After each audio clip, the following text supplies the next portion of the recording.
Je suis Sarah et je me suis inscrite cette année au CAPES Bac+5.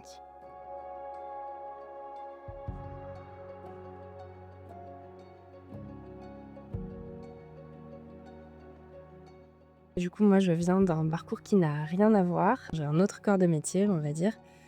Et j'avais aucune idée de ce qu'allait être demandé au CAPES, ni de comment le préparer par moi-même. Du coup, j'avais envie d'avoir les retours de quelqu'un, histoire d'être préparée au mieux pour, si possible, ne pas perdre une année.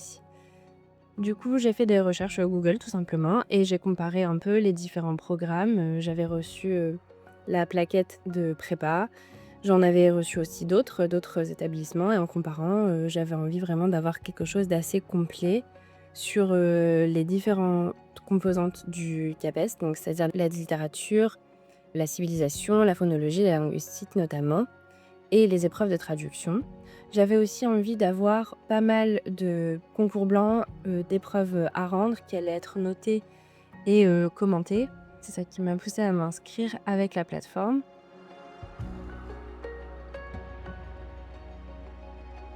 Donc ce que j'ai pensé du niveau d'expertise des professeurs, notamment de la professeure que j'ai eue, moi, durant toute ma prépa jusqu'à présent, c'est qu'elle est vraiment passionnée par ce qu'elle fait. On sent qu'elle a vraiment de l'expérience tant en tant que jury de concours qu'en tant que candidate elle-même, par le passé et sur d'autres concours, j'imagine et du coup, elle nous donne vraiment, sans tergiverser, ce qui marcherait, ce qui marcherait pas et pourquoi ça marcherait pas surtout, avec des explications sur comment faire différemment nos réponses, comment structurer, comment aussi être dans un mindset de concours, ce qui est bien différent de ce qu'on pourrait répondre, sans la prépa.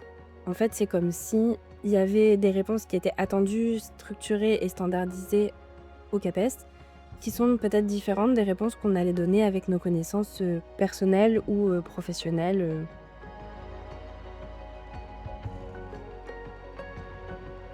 Il y a différents, supports d'apprentissage. Par exemple, du coup, il y avait les dossiers de leçons. On en a au moins 2 toutes les semaines. Souvent, c'est un sujet de littérature ou de civilisation et un sujet de linguistique ou de phonologie et en plus de ça, on avait donc dans chaque, support de cours, de nombreuses pages bien détaillées.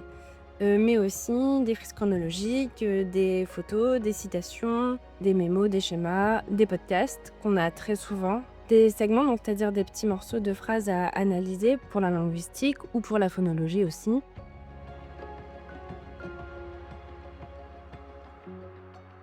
Les corrections détaillées et personnalisées, elles nous ont vraiment aidé à progresser, cette année parce qu'elles permettent de vraiment situer nos erreurs à nous. Mais du coup, elles sont vraiment, bien détaillées, avec les détails de ce qui a été et de ce qui n'a pas été.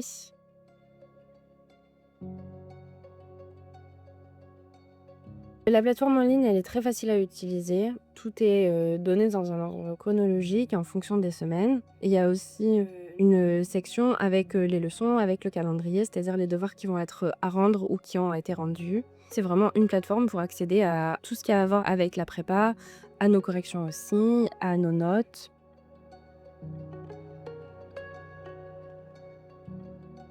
Du coup, moi, je travaille en parallèle de cette année de prépa, plus ou moins 40 heures par semaine. Et c'était assez facile d'avoir accès aux lives quand je pouvais pas me libérer.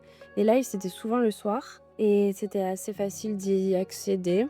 Ou alors, si je pouvais pas, d'avoir accès à un replay, sachant qu'on a l'opportunité par la suite dans les autres lives de poser nos questions. Si on a des questions sur les sujets qui ont déjà été évoqués, c'est possible et donc on n'a pas vraiment l'impression d'avoir manqué quelque chose quand, on n'a pas la possibilité d'y accéder et qu'on regarde en replay.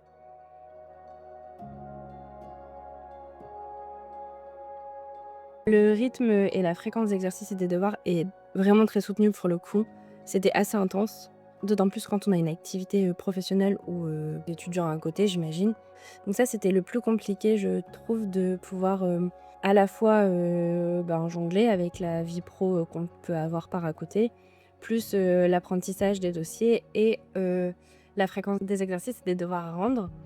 Mais, quand on s'organise bien, je pense qu'on peut en rendre au moins la plupart et c'est pas très grave si on il y en a qu'on n'a pas puisqu'on a aussi la correction à côté qui nous est toujours donnée et détaillée. Donc c'est possible aussi de le faire un peu à notre rythme si on n'arrive pas à suivre la fréquence. Moi, c'est ce que j'ai fait. Sur des semaines qui étaient plus calmes pour moi, du coup, je pouvais rattraper les devoirs que j'avais pas pu rendre.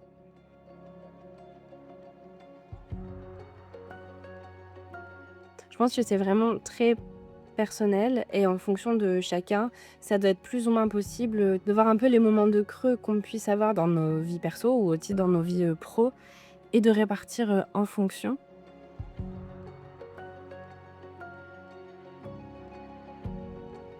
Quand, je suis arrivée dans la formation, du coup, j'avais des connaissances sur le monde anglophone, et en anglais en général, mais aucune connaissance sur les attendus du CAPES et donc ça a été vraiment le plus gros challenge, pour moi. Aujourd'hui, c'est plus simple de pouvoir me situer, de réfléchir en mindset, concours avec les standards attendus.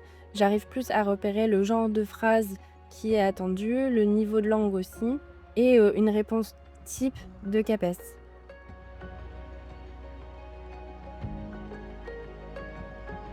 La fréquence des devoirs à rendre et les nombreux concours blancs m'ont permis de me sentir plus prête aux épreuves. Les écrits notamment sont pour moi le plus gros des challenges parce que on a vraiment un format qui est attendu par réponse. On a vraiment des attendus méthodologiques qui sont pas possibles à deviner et qui sont pas forcément uniquement sur des enjeux de connaissances. Il y a des enjeux de connaissances bien sûr, mais on perd beaucoup de points si on répond pas dans le format qui est attendu précisément au CAPES et ça a été vraiment, je pense, l'apprentissage, majoritaire que j'ai pu faire tout au long de la prépa concours.